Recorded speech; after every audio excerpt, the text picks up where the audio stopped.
জানো তো, চারিদিকে এই দেবলীনা নন্দীকে নিয়ে যে এত কথা উঠছে, তার ভুল তার ঠিক সব কিছু দেখে শুনে বুঝে আমার একান্ত এটাই মনে হলো যে জীবনে কিছু পার্সোনাল জিনিস থাকা ভালো।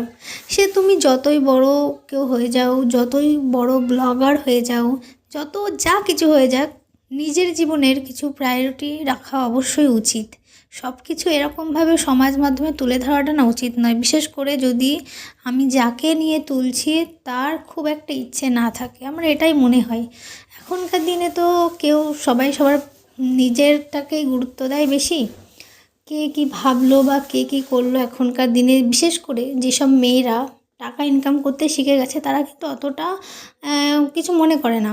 তার নিজের যেটা ইচ্ছা হয় সেটাই করে। কিন্তু আমার মনে হয় সবশেষে যদি তুমি সংসার করতে চাও, যদি তুমি সত্যি সংসার করতে ভালোবাসো, তাহলে হাজার টাকা ইনকাম করলেও না, দিন শেষে একটা মানুষ কিন্তু খুব প্রয়োজন হয় আমাদের।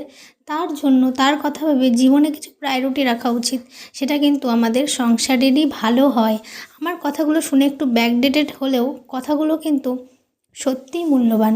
তোমরাও ভেবে দেখো, জীবনে সব কিছু উজাড় করাটা ঠিক নয়। হ্যাঁ, এখন সোশ্যাল মিডিয়ার যুগ, শেয়ার করব কিছু কিছু অংশ, তাই বলে সব কিছু এইভাবে ওপেন দেখানো আমার মনে হয় না উচিত। কিছু কিছু ভালো জিনিস আমরা শেয়ার করতেই পারি। তাই বলে হাজব্যান্ড ওয়াইফ ভালোবাসা জড়িয়ে ধরে আদর করে, এগুলো কী? এগুলো একটা আমার মনে হয় খুবই অসভ্যতামি করা ছাড়া কিচ্ছু না। কারণ আমরা সবাই জানি হাজব্যান্ড ওয়াইফের মধ্যে একটা আলাদা সম্পর্ক থাকে, একটা আলাদা ভালোবাসা থাকে। এবার যে পায় না তার কাছে কিন্তু এটা খুবই কষ্টদায়ক। আর সে ভাবে যে আমার হাজব্যান্ড তো আমাকে এরকম ভালোবাসে না, দেখো তো সে কত ভালোবাসে। একটা অনেক রকম খারাপ না দিক চলে আসে, যেটা এই শর্ট ভিডিওতে বলা সম্ভব নয়।